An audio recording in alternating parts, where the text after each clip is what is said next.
മാതാവിനും തിരുകുമാരനും ഒരായിരം നന്ദി പറയുന്നു. എൻ്റെ പേര് രബി. ഞാൻ കൊല്ലം ജില്ലയിൽ അഞ്ചിൽ നിന്ന് വരുന്നു. ഇതെൻ്റെ അമ്മ ബീന മാത്യു. ഞാൻ മാതാവിനെ പറ്റി ആദ്യമായിട്ട് അറിയുന്നത് എൻ്റെ അമ്മ വഴിയാണ്. ഞാൻ ആദ്യമായിട്ട് ഉടമ്പടി എടുത്തത് 2023 ജൂൺ 12-നാണ്. ഞാൻ ഉടമ്പടി നിയോഗം വെച്ചത് എനിക്ക് കാനഡയിൽ ISDSന് പോകാനുള്ള ആഗ്രഹത്തോടു കൂടിയാണ്. ഞാൻ ഉടമ്പടി എടുത്ത് പ്രാർത്ഥന എല്ലാം നല്ല രീതിയിൽ കൊണ്ടുപോകുമെങ്കിലും ബൈബിൾ വായന നല്ല രീതിക്ക് കൊണ്ടുപോകത്തില്ലായിരുന്നു. 10 മിനിറ്റ് വായിച്ചാലായി മടിയായിരുന്നു. എന്തോ എൻ്റെ ആവശ്യത്തിന് വേണ്ടിയായിരുന്നു ആദ്യത്തെ ഉടമ്പടി ഞാൻ എടുത്തത്. അങ്ങനെ എനിക്ക് തോന്നി. അങ്ങനെ ഞാൻ IELTS എക്സാമിന് ഡേറ്റ് എടുത്തിട്ട് എക്സാമിന് പോയി. എക്സാം വലിയ കുഴപ്പമില്ലായിരുന്നു. മാതാവ് എനിക്ക് തരുമെന്നുള്ള വിശ്വാസം ഉണ്ടായിരുന്നു. പക്ഷേ ഇവിടെ വന്നാണ് റിസൾട്ട് നോക്കിയത്. റിസൾട്ട് നോക്കിയപ്പം കാനഡയിൽ പോകാൻ 6.5 വേണം IELTS സ്കോർ. പക്ഷേ എനിക്ക് 6 ഉള്ളായിരുന്നു. അങ്ങനെ ഞാൻ വിഷമിച്ച് ഉടമ്പടി എടുത്തിട്ട് എന്താ ഇങ്ങനെ വന്നതെന്ന് ഓർത്ത് ഞാൻ വിഷമിച്ചിട്ട് ക്ഷമയില്ലാതെ ഞാൻ പിന്നെയും പോയി വേഗം തന്നെ IELTSൻ്റെ എക്സാം ഒരു ഡേറ്റ് എടുത്തു. അതിന് ഇവിടെ വന്നതിന് റിസൾട്ട് നോക്കി. അതിനും എനിക്ക് അമ്മ സെയിം സ്കോർ തന്നെ തന്നു. ഞാൻ ഉടമ്പടി എടുത്ത് ഇത്രയും പ്രാർത്ഥിച്ചിട്ട് എന്താ ഇങ്ങനെ വന്നേ എന്ന് ഉള്ള വിഷമത്തിൽ ഞാൻ കൃപാസനത്തിൽ നിന്ന് വേഗം തന്നെ പോകണമെന്ന് തന്നെ പറഞ്ഞ് വെളി ഇറങ്ങിയായിരുന്നു. പിന്നെ എന്തോ വന്നിടുന്ന് പ്രാർത്ഥിച്ച് ജമാൽ ചൊല്ലിയിട്ട് ഞാൻ പിന്നെ പോയി. അങ്ങനെ ആദ്യത്തെ ഉടമ്പടി തീരാറായിരുന്നു. രണ്ടാമത്തെ ഉടമ്പടി അമ്മ പറഞ്ഞു, മാതാവ് നോക്കിക്കോളും, നീ പോയി എടുക്കുക, കുഴപ്പമില്ല എന്ന് പറഞ്ഞു. ഞാൻ അങ്ങനെ രണ്ടാമത്തെ ഉടമ്പടി പോയി പുതുക്കി. അന്നോട്ട് ഞാൻ അരമണിക്കൂർ ബൈബിൾ വായിക്കുവാനും ദൈവത്തെ എൻ്റെ ആവശ്യത്തിനല്ല മറിച്ച് മാതാവിനോട് ആത്മാർത്ഥമായിട്ട് ഞാൻ നിൽക്കാൻ തുടങ്ങി. അതുപോലെ തന്നെ മാതാവിൻ്റെ ജപമാലയ്ക്ക് വന്ന് പങ്കെടുത്ത് എന്ന് ഞാൻ എൻ്റെ ആവശ്യമല്ല ആത്മാർത്ഥതയോടെ മാതാവിനോടെ ഉടമ്പടി നോക്കിക്കണ്ടു. അന്ന് മുതലും മാതാവിൻ്റെ ജീവിതത്തെ അനുഗ്രഹങ്ങൾ തെളിഞ്ഞു തുടങ്ങി. ഒരു മാസം കൊണ്ട് മാതാവ് എനിക്ക് ഏത് കോഴ്സ് എടുക്കണമെന്നോ ഏത് കോളേജിൽ പഠിക്കണമെന്നോ എനിക്കറിയത്തില്ലായിരുന്നു. മാതാവ് എനിക്ക് നല്ലൊരു കോളേജ് ബിസിനസ് അക്കൗണ്ടിങ് എന്ന നല്ല കോഴ്സ് എനിക്ക് ഒരു മാസം കൊണ്ട് എല്ലാം മാതാവ് എനിക്ക് സാധിച്ചു തന്നു. ലോൺ എടുക്കാതെ എനിക്ക് പഠിക്കണമെന്ന് ആഗ്രഹം ഉണ്ടായിരുന്നു. പൈസ എവിടെ നിന്നൊക്കെ വന്നാൽ അറിയത്തില്ല. പക്ഷേ ലോൺ എടുക്കാതെ തന്നെ മാതാവ് എന്നെ കാനഡയിലേക്ക് വിടാൻ എന്നെ അനുവദിച്ചു. അതുപോലെ തന്നെ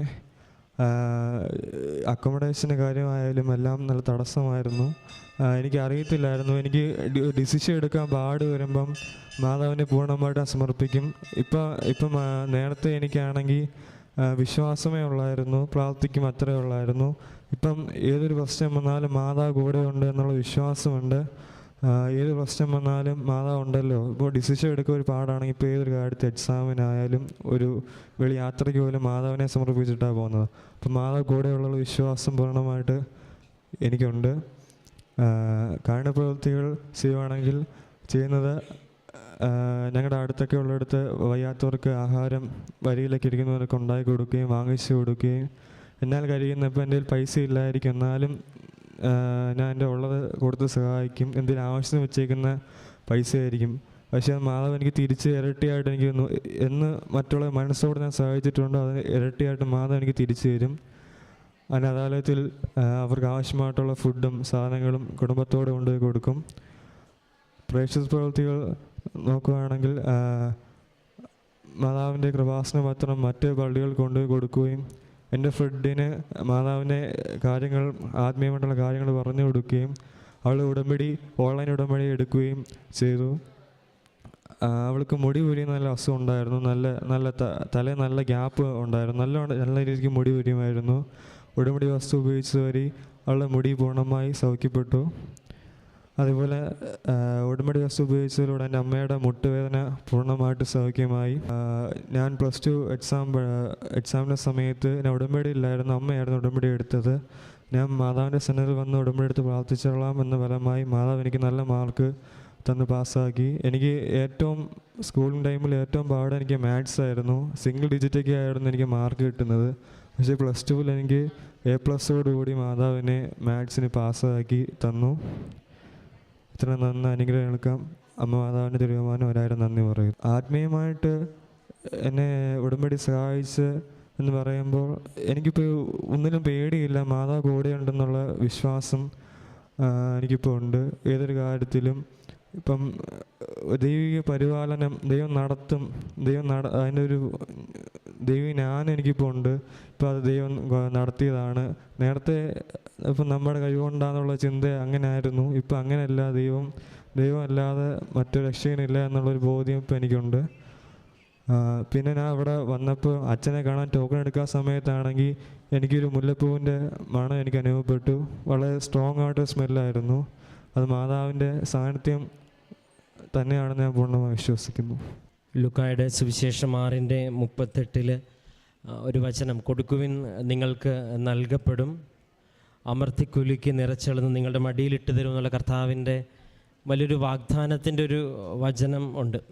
ഇപ്പോൾ ഈ ഒരു മകൻ സാക്ഷ്യം പറയുമ്പം അവൻ ആ സാക്ഷ്യത്തിൽ പറയുന്നത്, ഞാൻ ഇവിടുത്തെ ഉടമ്പടിയുടെ ഭാഗമായിട്ടുള്ള ഈ കൊടുക്കുവിൻ എന്നുള്ളത് കാരുണ്യ പ്രവർത്തനങ്ങളും ഒക്കെ വ്യക്തമായിട്ട് ചെയ്തിരുന്നു. അതുകൊണ്ട് തന്നെ ദൈവം എനിക്ക് ആവശ്യ സമയത്ത് കാര്യങ്ങളെല്ലാം ക്രമീകരിച്ചിരുന്നു. അപ്പം എൻ്റെ 19ാമത്തെ വയസ്സിൽ അവന് ലഭിച്ചൊരു ദൈവാനുഭവം, ഏറെ പ്രത്യേകിച്ച് പുറത്തേക്ക് പോകുന്നതുമായിട്ട് ബന്ധപ്പെട്ട ഒരു കാര്യങ്ങളെല്ലാം ഉടമ്പടിയിൽ വന്നപ്പോൾ ഒരു വിദേശത്ത് പോകാനുള്ള അനുഭവം ഒരു ദൈവാനുഭവമായിട്ട് മാറിയതിൻ്റെ ഒരു ചെറിയൊരു സാക്ഷ്യമാണ് പറഞ്ഞത്. അപ്പം ഇപ്പോൾ ഈ നമ്മൾ കേൾക്കുമ്പം അല്ലെങ്കിൽ കർത്താവ് പറഞ്ഞിട്ടുള്ള വചനങ്ങളെല്ലാം ജീവിതഗന്ധിയായിട്ട് മാറുന്നതും ഓരോ വ്യക്തികളും വ്യക്തി അനുഭവങ്ങൾ വെച്ച് ആ വചനത്തിൻ്റെ അർത്ഥതലങ്ങൾ സ്ഥിരീകരിക്കുകയും ചെയ്യുന്ന അത്ഭുതമാണ് ഉടമ്പടിയിൽ നമുക്ക് എല്ലാ സാക്ഷ്യങ്ങളിലും കാണാനായിട്ട് സാധിക്കുന്നത്.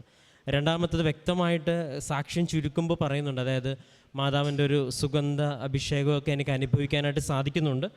പണ്ടിൽ നിന്ന് വ്യത്യസ്തമായിട്ട് ദൈവം കൂടെയുണ്ടെന്നുള്ള വിശ്വാസം മാത്രമല്ല, ഒരു അനുഭവം കൂടി എനിക്ക് ലഭിച്ചുവെന്ന് ഒരു വലിയൊരു സാക്ഷ്യം നമ്മുടെ മുൻപിൽ പറയുമ്പം അത് ഏറെ പ്രത്യേകിച്ച് സൃഷ്ടാവിനെ തൻ്റെ യൗവനകാലത്തിൽ സ്മരിക്കുക എന്നൊരു വചനമുണ്ട്. അതായത് ഏറെ പെട്ടെന്ന് യൗവനകാലത്ത് സൃഷ്ടാവിനെ സ്മരിക്കുമ്പോൾ തൻ്റെ യൗവനത്തിൻ്റെ പ്രവർത്തനങ്ങളെല്ലാം കർത്താവിന് വേണ്ടി മാറ്റപ്പെടുമ്പോൾ അതിന് വലിയൊരു ഫലമുണ്ടാകുമെന്നുള്ളത് കർത്താവിൻ്റെ വചനത്തിലുള്ളൊരു ദിവ്യരഹസ്യം തന്നെയാണ്. കർത്താവ് യുവാവായ ക്രിസ്തു ഈ ലോകത്തിൽ 3 വർഷം കൊണ്ട് ചെയ്തു വെച്ച പ്രവർത്തനങ്ങളുടെയൊക്കെ ഒരു കണക്കുണ്ടല്ലോ. അപ്പം അതായത് എത്രയും വേഗം ദൈവത്തിലേക്ക് തിരിച്ചറിയുക, ഏറെ പ്രത്യേകിച്ച് തനിക്ക് പ്രവർത്തിക്കുവാനായിട്ടുള്ളൊരു സമയത്തിൽ തന്നെ ഈ ഒരു ദൈവാനുഭവം കിട്ടുക എന്ന് പറയുന്നത് അത് ദൈവത്തിൻ്റെ വലിയൊരു തിരഞ്ഞെടുപ്പാണ്.